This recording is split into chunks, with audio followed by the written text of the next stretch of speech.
When you ask someone who their favorite character is in Final Fantasy VI, most people will say a party member like Celeste or Shadow, but I say Ultros. Hi everyone, I'm Tinnybell, and today I'll be making a sort of realistic looking Ultros from Final Fantasy VI. For those of you who don't know, Ultros serves as a sort of comedic relief, injecting humor into an otherwise dark and emotionally heavy story about saving the world from an evil clown man. Saying that out loud does make the entire plot seem silly, but let's just go with it. As a boastful, pun-loving octopus, Ultros pops up a few times in the game, usually in an attempt to exact his revenge after being previously defeated. His bravado and absurdity have left a lasting impression on me all these years later, so I wanted to pay homage to Ultros the best way I currently know how, by playing with clay. Ultros is one of the first things I ever made out of polymer clay when I started a few years ago. I still really enjoy making cute tiny things, but I've been watching a lot of cosplay artists lately, and I wanted to see what it was like since I usually use Fimo or Sculpey clay. So first things first, Ultros needs a head. I'll start by taking a big wad of tinfoil, or aluminum foil.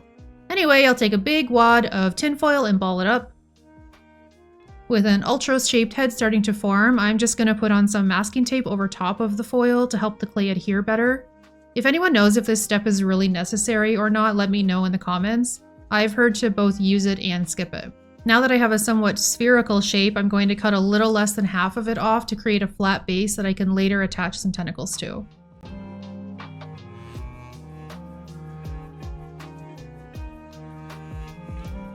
Once that's done, I'll roll out a flat piece of clay and start shaping it around the dome. I'm pretty sure we learned in grade school the best shape to make to evenly cover a sphere, but that was a long time ago and my brain is slowly turning to mush, so I'm just going to cut off the excess as I go.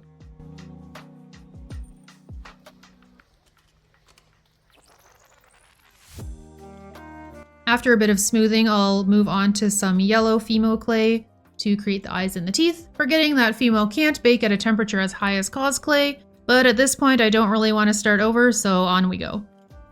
I roll out a couple eyeballs, size them up with the head, and compare them to both the original and the Final Fantasy XIV Ultros. Realize that I don't really want a bug-eyed octopus, as cool as it might be, and take one of the balls, cut it in half, and then stick those on the head instead.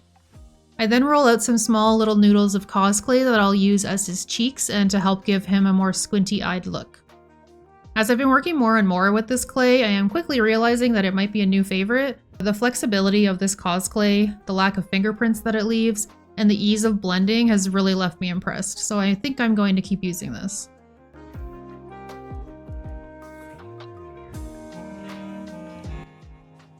After the cheeks are done, I'll roll out some smaller noodles for the upper brows and quickly shape them around the top of the eyes.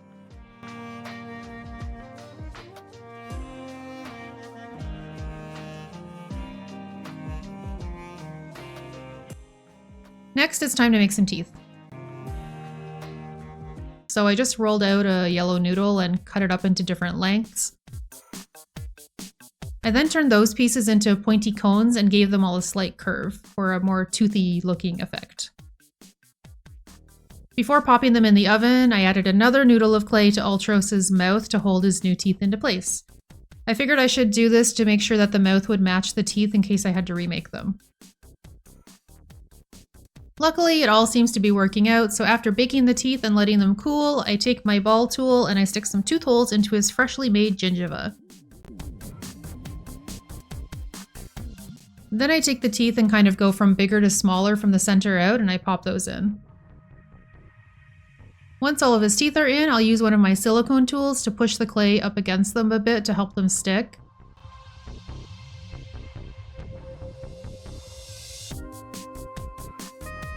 Next, I slap a fresh base of clay on the bottom of his head, and then it's time for the first round of tentacles. I say first because in the end I really didn't like them. They were too big, too wormy looking, and overshadowed Ultros' head, which is the main focus of his character's appeal. Even though I was feeling some sunk cost fallacy, I decided I was better off starting over. Now that I've removed the giant weird looking tentacles, it's time for the revamp.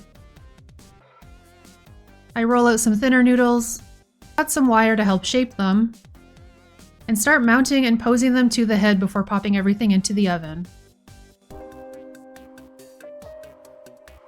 After Ultros is baked, I can add a flat piece of clay underneath to help stabilize the legs to the head.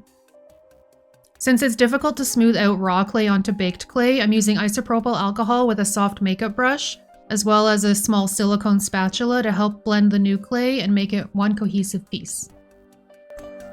Now that Ultros is looking more like Ultros, he is ready for his makeover. Time to paint. I'll start with a coat of gesso to help the paint stick, prime everything except for the eyes and teeth in white, realize afterwards that the best primer under purple paint is actually gray, and repaint him to look basically how he did before I painted with the gesso. Next, I'll give him a dark purple base coat that's a little too dark for my liking, and followed up with some dry brushing to lighten him back up. I did one more coat of purple off camera because I forgot to record, so here's a shot of the paints I'll be using to dry brush next. Dry brushing is a bit of a new technique for me, so I want to gradually lighten the layers as I go. I'm starting with the royal purple since the hexed lichen was a bit too dark alone. It looks really bright on my camera, but in person the royal purple was actually quite a bit darker. After giving it a good stippling, I'll mix a bit of the royal purple with some warlord pink to brighten up the next layer, followed by adding in a bit of pink to the same mixture to gradually brighten the layers. As I'm lightening the layers, I pick a light source which I basically envision right above Ultros' head, so I'm focusing on the areas that would be illuminated by that while I add the final layers of dry brush.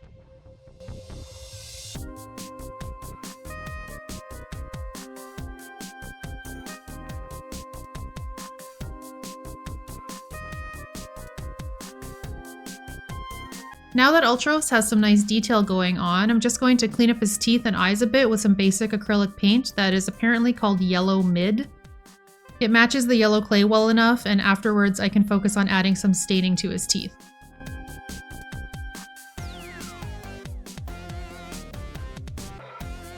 With some shiny new twofers, it's time to dirty them up. I'll make a gummy pink wash out of Warlord Pink and the Yellow Mid, and haphazardly paint around his gum line for that extra gingivitis effect.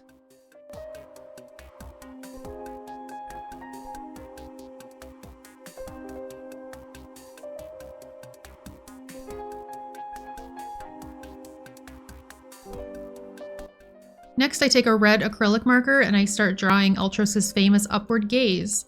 I really like acrylic markers when I need to paint fine details like this, since it goes on smoothly and usually only needs one coat.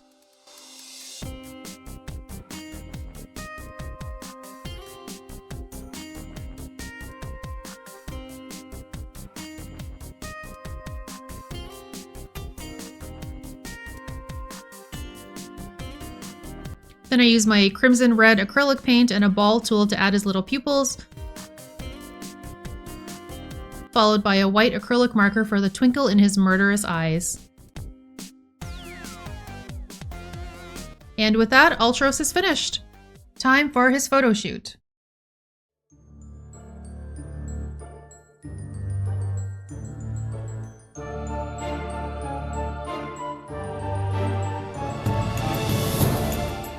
I had a lot of fun with this project and I'm pretty happy with how it turned out. I'd love to know what you think in the comments, and feel free to let me know what you'd like to see me create next time. Liking this video and subscribing to my channel are the best ways to help me continue creating. Until next time, I'm Tinnybell and thanks for watching.